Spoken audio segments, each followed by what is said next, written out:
But of course, we've got to deal with the semi-finals first. It's Sebastian Job on that pole position. It's Jamie Fluke alongside on the front row. And it is that short 300-odd metre run down towards that first corner. What can Sebi do as we launch our way to find our next 6 finalists? Great start from Yuri Tobin to look straight down the inside going into that first corner, but it's been a perfect launch from our pole sitter, Sebastian Job. We head up towards turn 2 and 3. Jamie Fluke sat all over the rear end as we now begin this massive drop down through T4, and the S is up towards turn 5. It couldn't have gone much better for Sebi.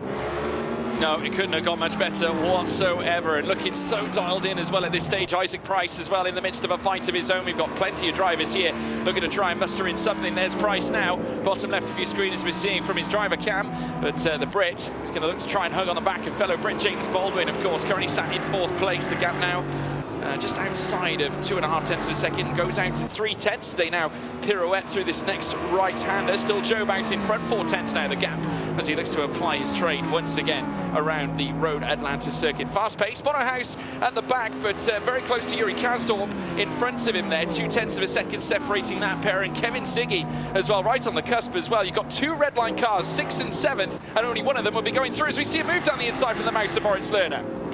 Yeah, trying to get past from half. You've got House and Yuri Kasdorp, the 2 Dutchmen, going side by side at the rear of the field. Yuri Kasdorp dropped down to 12th place. Honestly, though, Kasdorp is showing some good speed and good consistency into the second half of the season. He is definitely an outside chance to work his way through into Sweden. You can see there in the bottom left, he is 27th in the standings. He is close to bumping someone out.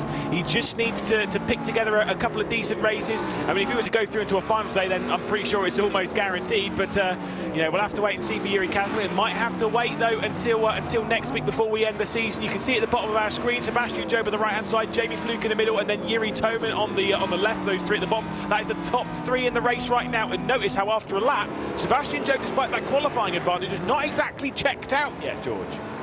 No, he hasn't. The gap is only 5 tenths of a second, though he does have the fastest lap of the race so far, as you'd expect. We're only on lap 2 of 12, though, however, plenty more to come. As we now see them come over the crest once again and down the hill. Of course, they've got a back straight around this circuit, which obviously does carry some elevation change. Obviously, you reach the precipice coming out of turn 7, and then you drop down once again before you then venture your way through the chicane, as these drivers are now taking. Now, there's Price, having a really good start to his race so far, still on the back of James Baldwin as the 2 Brits now cascade through turns 11 and turns 12. They'll begin yet another lap, and there's Kevin Siggy, and he'll be hoping for some upside here for the Red Line team. And they're going to ask questions of Benito here, Lewis, because whilst obviously, you know, Kevin Siggy could overtake his teammate to gain P6 and take it away from another Red Line car, they would much rather see both cars rise up in tandem. So are they going to be asking questions of Benito here? I mean, yeah, this is the whole thing of like, is that, you know, I don't think there'll be too many team orders. Well, we can ask Andre Kutchman a little bit later on as to what the dealio is behind the scenes right now. But it's so awkward when you've got 2 drivers on the cusp. At the moment, one's going through, one's not. The most important thing is at least one of them goes through. So, you know, if you're going to let them, you know, say that they're free to race, then it's very important for Kevin Siggy, if he's going to go for a move that is a clean move, and that they both still remain at least with one of them inside the points. But you know, right now, you're kind of weighing it up. This is where it becomes difficult. Kevin Siggy is arguably, between the 2 of them, is the one that's most likely to take a round win, as he already has done earlier on in the season. But Endo Benito is the one that needs the points more. Which way do you lean? It is almost impossible to figure out, and that is why we are so glad that we're not a part of these teams. You know, we're not team manager or anything like that, because honestly, that job is so stressful to figure out what is going to happen between your drivers. Even for the drivers, it's not as stressful, because it's just like, well, we're just going to race until the cows come over. We're going to race until we see the checkered flag and just keep going. Well, the deeper we head into the championship with only 2 rounds to go, obviously the intensity starts to rise. The tensions start to rise as well. Kevin Siggy looking so composed in the bottom left of your screen. Kasdorp obviously chasing a big result here. He comes into this one 18th place in the championship after the knockout stages. That, of course, will be confirmed towards the end of tonight's event, as we now wait and see. Of course, Kasdorp, currently as it stands, is going through to Sweden, but obviously with the gaps being so minute in between P's 18 down to 24, and then onwards, downwards, of course, Yuri Kasdorp as well, part of this race, currently sitting 27th in the championship and looking to try and rise his way up, and the fine margins that separate them, just look at them all. The gaps between everyone in the 12 drivers that we have out on track right now, all within a second of each other, most of them all within half a second, as they now make their way up the hill again. And And down the crest still, it is still Job out in front, still no one breaking the chain. Casubon, though, looking threatening right on the tail of Kevin Siggy.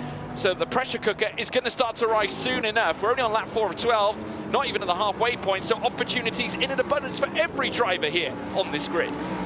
Yeah, exactly. I mean, we were talking to Eamon Murphy earlier on. I mean, he was saying about how the BMW over the race time is technically maybe it's a little bit slower than what we see from the Mercs and from the Audis and the Porsches. Now, whilst that might well be true, the thing is the qualifying pace and the early speed from the car is incredibly fast. It's what we're seeing from Sebastian Job here at the moment. The fact that he's building that gap up to a second. I do not think he will finish with a second advantage. I do believe that gap will come down. Jamie Fluke will have an opportunity in this, and I think he is well aware of this. Fluke is well versed at endurance racing and being patient even in sprint races, even racing against Sebastian Job. He knows how to do it, and he'll just be piecing this race one lap at a time. 12 laps isn't a very long period of time, but it still almost feels like an eternity when you're out on the racetrack. You've got a lot of time and space to work with. Yeah, certainly do. Johan Harth, though, is trying to close that space in between him and Thibaut Casubon, as we're now seeing the gap now filter downwards, very nearly touching 2.5 tenths of a second. Impressive showing from Johan Harth, though I will say this, we'll be looking to try and match what he did in quarter-final action yesterday. We won't do that, at least for now. Remember, of course, he won the race in yesterday's quarter-final 3, as he now looks to try and plumb his way through. In fact, it was quarter-final 4 that, of course, he went on to take victory, as he now heads down the hill now, through towards the final 2 corners and then back down the long straight before taking turn 1 again. Sebastian Job now started to add to the delta. It's now 7 tenths of a second between himself and Jamie Fluke, who I'm sure is quite happy just to retain the position. And as you can see, equilateral between Fluke and Job and Fluke and Toman. It is equilateral. They are literally in no man's land near enough, and James Baldwin is starting to get closer to the back of Toman as well. 4 tenths away, and he'll look to try and gain it closer as well. But Johan Harth, going back to him, doing a splendid job indeed down in 9th place. The gap now 2.5 tenths near enough. Yeah, let's see then. Look at this gap. It is closing down. What was it? 9 tenths of a second not that long ago. Exactly what we were saying. Jamie Fluke's reeling him back in. He's having a day out fishing on the circuit. And what's he caught? Well, it's the big bad G2 Sebi, and he is closing in right now. He is absolutely going to have a chance at going for a victory here. Fluke's already had one or two before. Would desperately like to see him taking top honours once more. Back into the slipstream he goes. It's not going to be this lap. It might not even be next lap, but there are opportunities abound for Jamie Fluke to sneak one around. Yeah, certainly is. Race winner, remember, back in the semi-final at Nürburgring in round 4. Jamie Fluke knows how to win races. Since then has taken 2 podiums. There's been an upward trajectory of sorts at Apex Racing Team, and Jamie Fluke has been at the heart of it. Right on the tail now, Sebastian Job, and the gap as close as it's ever been throughout this race since we started. Remember, it was Job who careered away at the very beginning, and look at the gap between Toman and Fluke. It's starting to advance. Fluke on the attack here in lap 7 of 12. Perhaps smells danger. The tyres feeling good. The car's feeling good. The Merc singing here around Road Atlanta. Certainly so, and obviously looking down the order where a couple of other Beamers are going to come under a bit of pressure. Over that cut-off line, you've got Isaac Price, Enzo Benito, Kevin Siggy, all BMWs. They might be feeling the pressure as well from Thibaut Casubon and Johan Harth. Look at that gap between Thibaut Casubon and Johan Harth as well, by the way. A tenth and a bit. That is under 2 tenths. That is right on the rear end. Like, that is British touring car gap right there, mid-race stuff. So there could well be some moves further down for Johan Harth. On the bottom right, you scream, we're riding on board with Jamie Fluke as he's going to try and close in on Sebastian Job. He's going to have an opportunity here, but the straight line speed and the good drive off the corner did seem to work in favour of G2. Sebastian Job's going to be able to hang on. There must be no mistakes from Jamie Fluke here. At the moment, he's moving through, and there's a potential of a final victory for him up for grabs if he's going to keep showing this speed. No point in kind of like trying to blast down the inside for a victory in the semi-final and taking a load of risk with it and maybe sending yourself off the track. Yeah, little love tap from Bono Huis on the back of Yuri Kasdorf as Kasdorf made the move heading through the chicane, but Bono is certainly not going to let him rest with that one. Johan Harth as well, 3 tenths away from Thibaut Casubon. Both ART Mercedes cars looking exceptional at this stage. Fluke, though, not necessarily as close as he was on Joe, but still retains that 3.5 tenths of a second gap. It's just moving outwards, but back in again as they make their way through the Slalom S's section as they rise over the crest. Harth now back on the tail of Casubon. who has got a war on two fronts here, because while he's trying to tackle Kevin Siggy, Hearth is now causing a complication in behind. Incidentally, Apex Racing Team, whilst they might not necessarily carry, shall we say, the same protege as we've seen from the likes of Team Redline and many of the others, RAG, they have been constant improvers, and they are actually statistically in a very good place, because they've had 3 drivers take race wins this season, and they join a very collective group with the likes of RAG, Redline and Porsche. They're the only teams, as well as themselves, that have taken 3 winners. Now we see a side-by-side battle now here between the RAG of Thibaut Casibon and Kevin Siggy. Siggy now side-by-side into Johan Hearth, who might smell an advantage here. This would be a great opportunity for them to perhaps plunge on this, but Casibon showing all the credibility that he has behind the wheel, takes 7th place away. Next up, another Redline car, Enzo Benito. Yeah, but look at that. Johan Hearth got slowed down by Siggy. Moritz Lerner sweeps his way around the outside, works his way into 9th position. So, you know, these lot, they're all 1.5 seconds now behind Enzo Benito. There's only 4 laps left to go. Unless that beamer drops off rapidly, they are not going to have a chance at getting through to the top 6.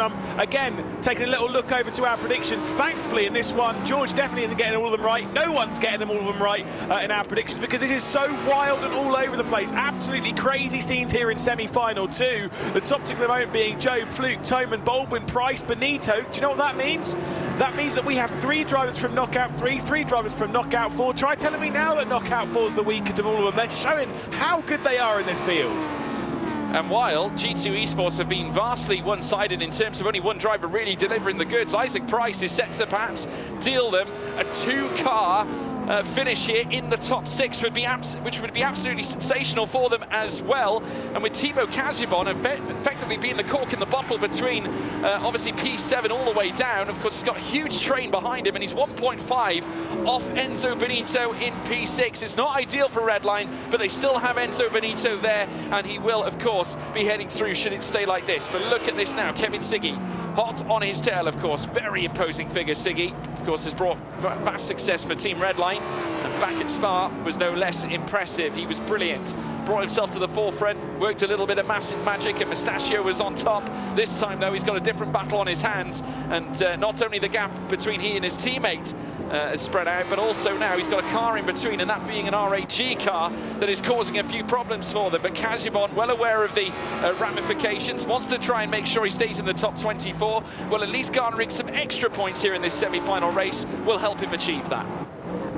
Thibaut Casibon's feeling the pressure. You're absolutely right. Kevin Siggy's knocking at the door. At the moment, I'd say Kevin Siggy's done his job in the sense of fighting really hard with Casibon, and at least has almost guaranteed Enzo Benito's pathway into the final.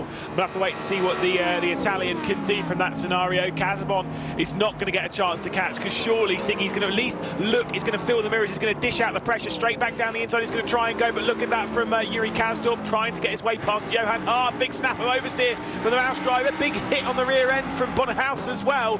Just a few laps left to go in this one. 2 at the line. Sebastian Job is still feeling the pressure at the front, as is Thibaut Casibon hitting for 7th. Yeah, yet another love tap from Bono House coming out of the chicane as well, similar to what we saw earlier on. Casibon under pressure. That delta has gone out by 1/10 of a second, as well as it dips into the 1.6s. And Kevin Siggy giving him a little bit of a headache. Jamie Fluke, though, not done with Sebastian Job just yet. Might leave his best till last, of course. Lap 11 of 12. We're on the penultimate lap of this particular race in semi-final 2. So big questions could yet be asked by Fluke, who might be looking to take something a little bigger than second away from this race now as we rejoin the battle at the front end. There's Job in behind Fluke. Toman as well, also in the mix, has managed to regarner the delta that he lost. But James Baldwin, a return drive, shall we say, better from James Baldwin on this occasion here at Road Atlanta, and he's not out of this equation either. Yeah, of course, Jamie Fluke did have a win earlier on in the season, took his first win in the semi-final at the Nürburgring just a few rounds ago. He would dearly love to pick up another semi-final victory here. He's got one more lap and one more opportunity to pass Semi Job. This is exactly what we were talking about, though, is that Sebastian Job has the pace over the field, but the tyres, they struggle on his car. He's pushing them so hard around this circuit, and he's feeling that pressure as we build up to the later point of the race. If we're in the final, I think someone has absolutely sent it down the inside of Sebi at this point. This is why this final is going to be a lot more open than we think it's going to be. Well, how much BPM do you think Maurice Lerner's got underneath him now? He's got Kevin Siggy causing or becoming a thorn in his side. Johan Harth also being a thorn in the side of Siggy as they head through the slalom. The SS section lit up now with GT3 machinery as they plough their way down the hill again. Of course, the reverberation, the overwhelming roar of these cars as they make their way through the segments, the different sectors out on this circuit over the crest. Of course, the scenes are where we saw Dane Warren flying through the air earlier on, but still managed to get through at the end of the race. Now we see the cars pirouette their way through the next segment here on the final lap. Can Job check out? Can anyone check out? Will it be G2 on top here this time at Road Atlanta? I think he's got it. I think he has got it. It's half a second as they came out of T7 onto this back stretch. They go through 8-9 down towards 10A because, again, why not? As they head their way into that chicane, there's going to be a look in the background from Enzo Benito on Isaac Price. Benito's going to try and do it straight around the outside of the chicane. He's going to go. He might have this. I think he might well do so. They hit the crest and drop down the hill at the front of the field, though, whilst it's side-by-side here. Semi Job's going to take the semi-final victory.